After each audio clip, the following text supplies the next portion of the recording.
have had people ask me for an autograph like in the toilet while I'm in the cubicle and try and put the paper under. It's the kind of extreme fame we rarely see. But long before Hollywood, she was just a ballet dancer. Today, you and I are examining a Canadian girl who followed a hunch to Los Angeles, became the defining face of 90s horror cinema, and then walked away right at the absolute peak of her stardom. This is the incredible rise and quiet retreat of Neve Campbell.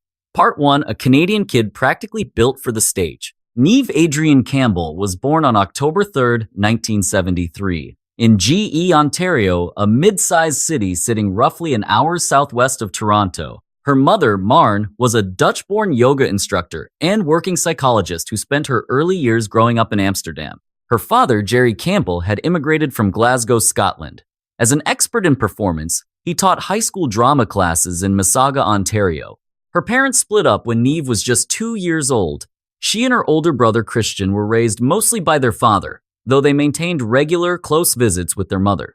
Performance was baked into her DNA on both sides. Her maternal grandparents actually ran a theater company over in the Netherlands, while her paternal grandparents were seasoned performers themselves. For those of us studying her roots, it is no surprise that when 6-year-old Neve watched a production of The Nutcracker, a switch just flipped deep inside her. She made up her mind right then. With that fierce, absolute certainty you only ever see in young children, she decided to become a professional dancer. She enrolled at the Aaron School of Dance almost instantly. Instructors quickly realized this young girl was genuinely, undeniably gifted. By the time she turned 9, she earned a spot at the National Ballet School of Canada in Toronto. We recognize this as one of the most elite ballet academies globally. Earning admission at 9 was incredibly rare. She moved into the residence halls and tackled a brutal training schedule, dancing in major productions of The Nutcracker and Sleeping Beauty. She adored dancing with a pure, heavy passion, the exact kind of fire that makes all those grueling sacrifices actually feel worth the pain. But the physical cost of elite ballet training is ruthless. It completely breaks down a young, developing body. Over the years, Neve stacked up severe injuries, broken toes, painful bunions, fallen arches, badly strained tendons, and tendinitis in her Achilles. The physical damage was constant and compounding. Beyond the broken bones, the crushing emotional weight of such an intensely competitive environment really started breaking her down. By her early teens, she later confessed that she had basically lost her entire identity inside that rigid institution. Her core passion survived, but the pure joy was completely gone. Looking back, she plainly referred to it as a full nervous breakdown. She was only 14 years old. She packed up, left the National Ballet School, and finally went home. It was an absolutely gutting decision.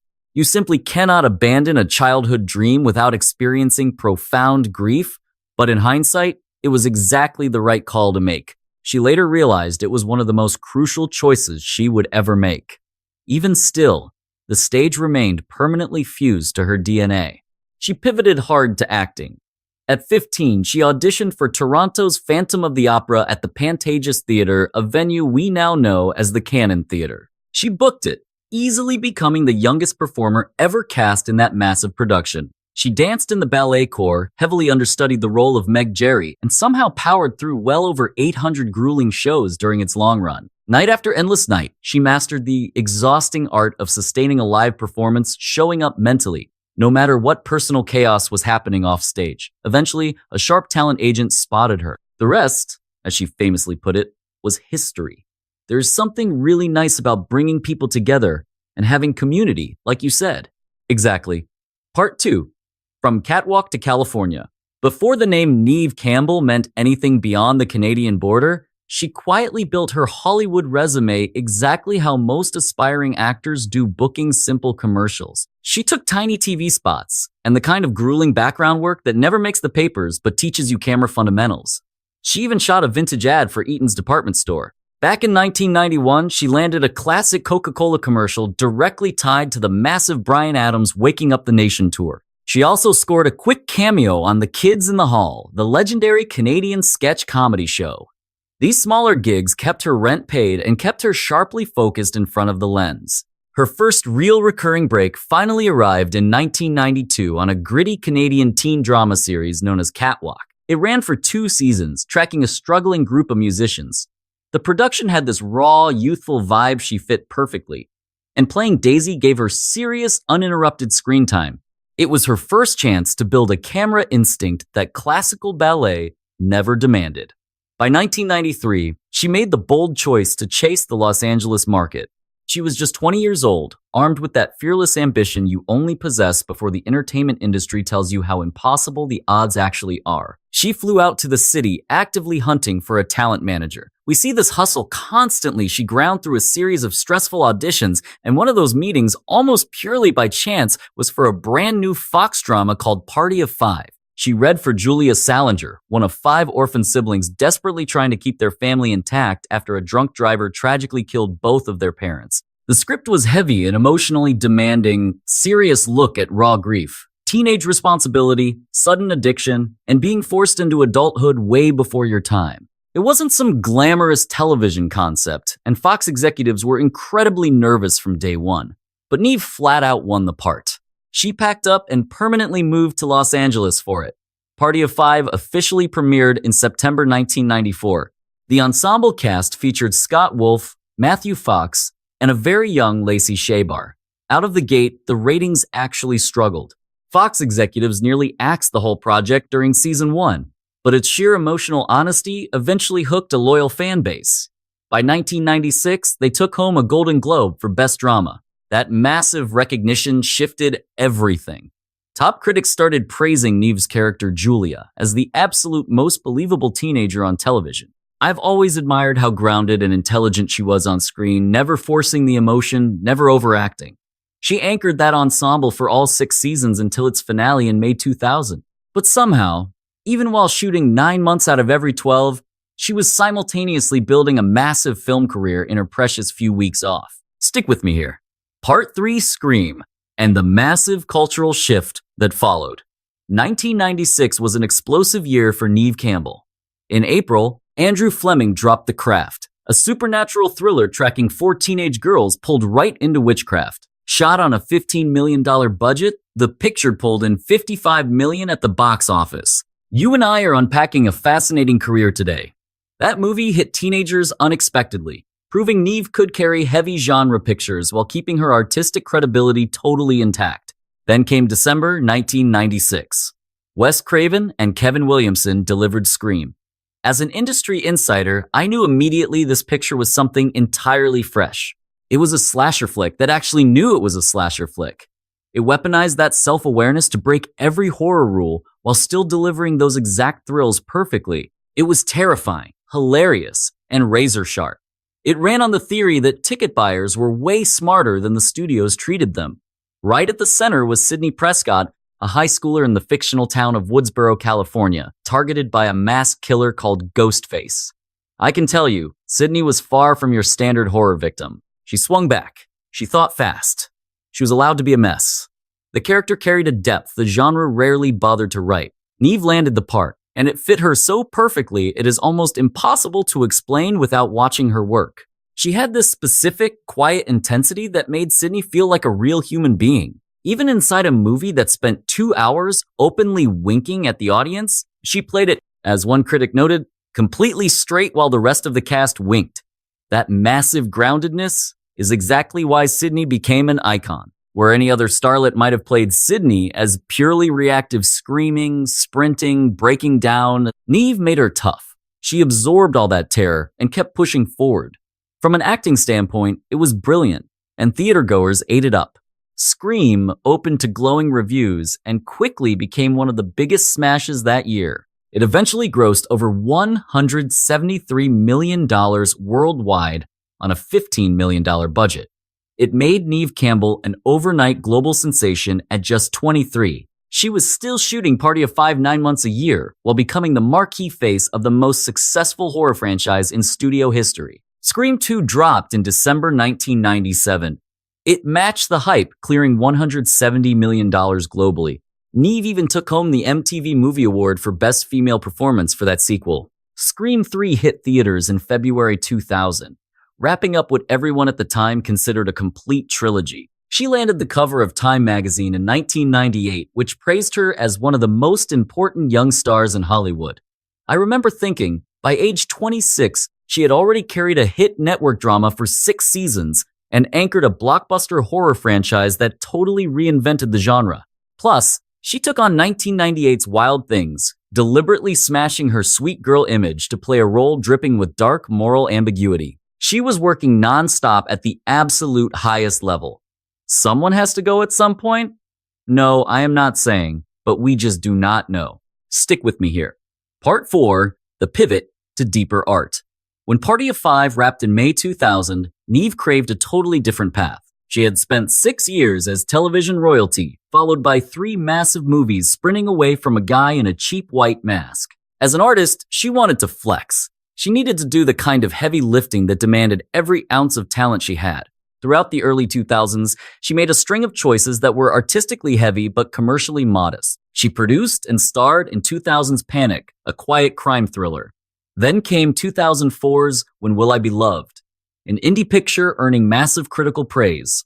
Roger Ebert noted her performance was charged with pure intelligence, stating very few actresses could pull that character off. Look, these were not popcorn blockbusters.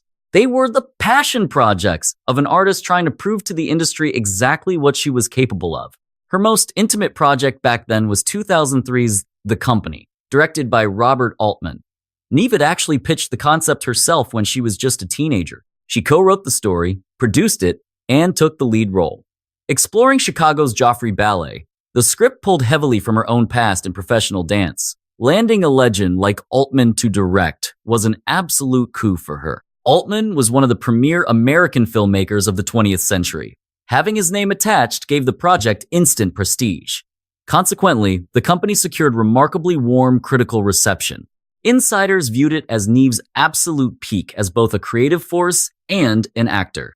By March 2006, she hit London to make her West End debut. She starred in Arthur Miller's Resurrection Blues at the Old Vic. Altman directed her again, marking one of his final projects before passing away that November. That stage run sparked a deep love for London, completely reshaping her next chapter. Meanwhile, the Hollywood scripts landing on her desk mid-decade felt completely uninspired to her. The studio system had boxed her into a very specific corner, and she hated it. Agents kept sending her derivative projects that felt like endless repeats of her past. They wanted safe, familiar roles instead of pushing her limits.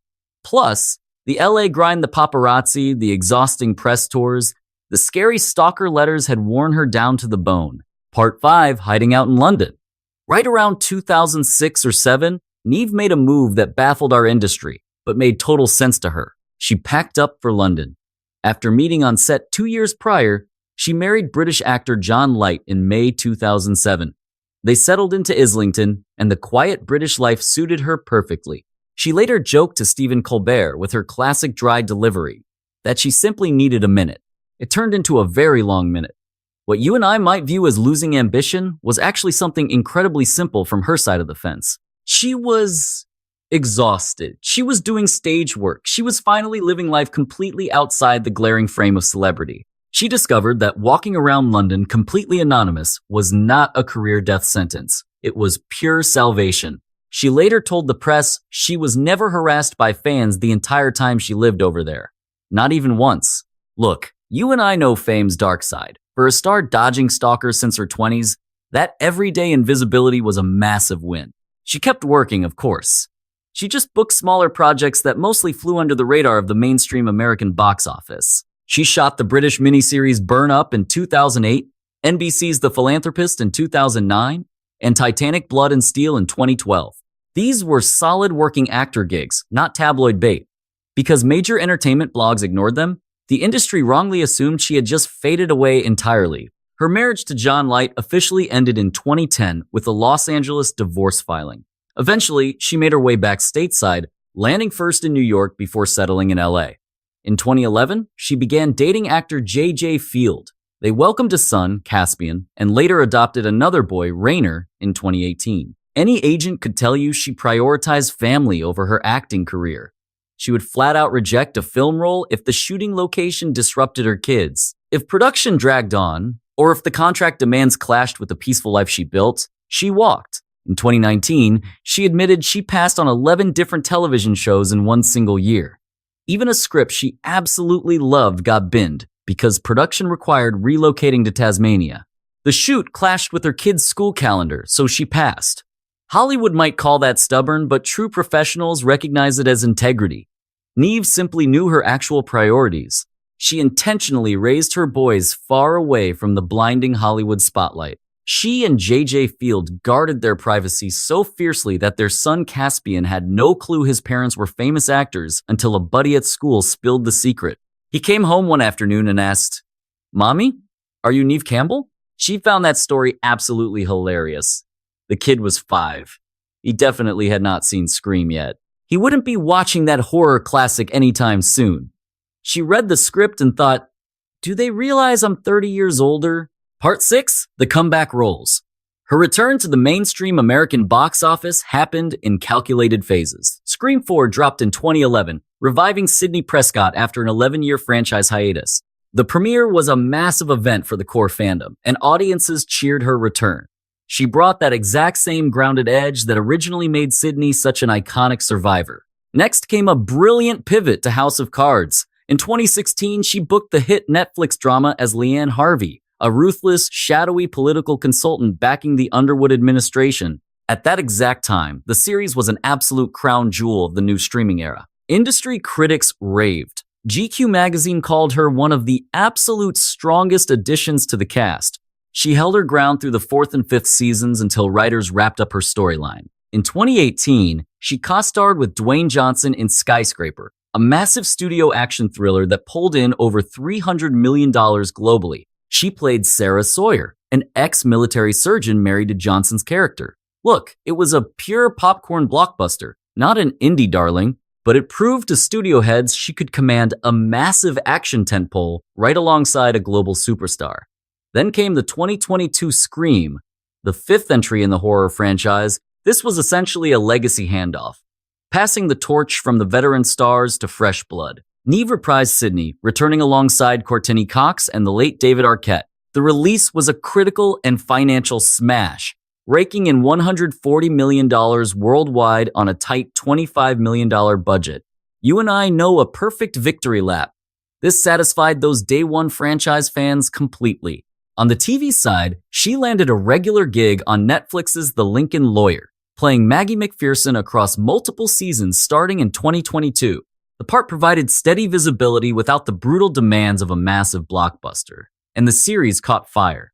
Part 7, Drawing a Hard Line. In June 2022, right after proving her immense box office value, Neve publicly announced she was walking away from Scream 6 entirely. The ultimate deal breaker? Unfair pay. She handed Variety a statement that was incredibly professional, razor-sharp, and perfectly direct. Her stance was clear. The studio's lowball offer completely disrespected the enormous financial value she brought this property over 25 years. Then she hit them with a reality check. She explicitly stated no male actor anchoring 5 major blockbuster installments over decades would ever receive such a deeply insulting quote. When pressed about the contract standoff, Scream creator Kevin Williamson bluntly replied, "Pay her the money. This dispute hit the industry differently than typical Hollywood salary fights." It was refreshingly honest. And frankly, the studio's math proved her completely right. Those films grossed over $740 million. Sidney wasn't a supporting character in that huge win. Original killer Matthew Lillard publicly backed her play, calling the studio's lowball offer flat-out sexism. The online fandom rallied behind Neve loud and clear. Scream 6 hit theaters in March 2023 without her. Melissa Barrera and Jenna Ortega stepped up to lead. Despite the drama, the picture actually became the highest-grossing entry in the franchise at the domestic box office. It earned $18 million across North America, which definitely complicated our narrative. Still, Neve kept her absolute class. She watched the film, publicly praised the new cast's work, and genuinely wished the production well. She held zero resentment toward the actors. Her frustration was aimed squarely at the studio executives making those lowball choices. Then the whole board flipped. In late 2023, executives abruptly fired Melissa Barrera from Scream 7 over her personal social media posts regarding the ongoing conflict in Gaza. Soon after, Jenna Ortega walked, citing scheduling conflicts with Netflix's Wednesday. What do you and I make of this fallout? Just like that, the new franchise sequel completely lost both its leads. In March 2024, Neve Campbell took to Instagram to drop the industry bombshell. Sydney Prescott was officially returning for Scream 7. Variety reported she negotiated a brilliant $7 million payday for the picture. For context, Courtney Cox pulled in $2 million on that exact same project. When Scream 7 hit theaters in February 2026, it shattered franchise opening weekend records, ultimately reigning as the highest-grossing entry in the property's history. Critics praised her performance. Which is wonderful, because honestly, I avoid screening horror films. Part 8. What she built and kept. You and I know Neve Campbell's industry arc is not a simple one. A standard rise and fall narrative implies a clean trajectory, up, then down. But as an analyst, I see her career never moved in those straight, predictable lines. She began as a ballet dancer, pivoting brilliantly to acting when the physical toll of dancing became impossible to sustain. A Canadian relocating to Los Angeles at 20, she landed a premier American network television role within months. Astonishingly, she evolved into a legendary horror icon who genuinely despised watching the very horror features she anchored. Over the decades, she consistently admitted finding thrillers too terrifying to screen. For industry insiders, that irony never lost its quiet, underlying comedic value. When the Hollywood machine stopped aligning with her values, she walked. She lived quietly in London, engineering her return entirely on her own timeline. I respect that she declined 11 different projects in 1 year just because they clashed with her family's dynamic. She abandoned a massive studio franchise. She spent 25 years building rather than accept what she evaluated as an unfair salary. She did this knowing she might never play Sydney Prescott again. Yet, she commanded her way back to the table anyway. Beyond the camera, she stepped up as a spokesperson for the Tourette Syndrome Foundation of Canada, deeply motivated by her younger brother Damien's diagnosis. Prompted by close friends and family, she became a fierce advocate for epilepsy awareness. In 2023, she took on an executive producer role for Swan Song, an intimate documentary tracking Karen Kay's final production with the acclaimed National Ballet of Canada, a beautiful full-circle return to the precise world that first shaped her talent. In 2016, she received the ACTRA National Award of Excellence, recognizing her massive contributions to Canadian entertainment. She holds voting membership within the Academy of Motion Picture Arts and Sciences, consistently casting her ballot every single year. She routinely tells us insiders that she refuses to strategically organize her career around chasing an Oscar. She simply demands the work be creatively fulfilling. By the time Scream 7 premiered in February 2026, 3 full decades had passed since the original groundbreaking picture. At 52 years old, Neve Campbell was still booking roles, still globally recognized as Sydney Prescott, and still, from an industry standpoint, executing everything strictly on her own terms. You and I know that kind of leverage is a rare victory. Thanks for taking this deep dive with me. If you appreciated this career breakdown, please drop a like on the video and subscribe to the channel. Your support goes a massive way in helping us produce more high-level industry analyses like this. See you in the next one.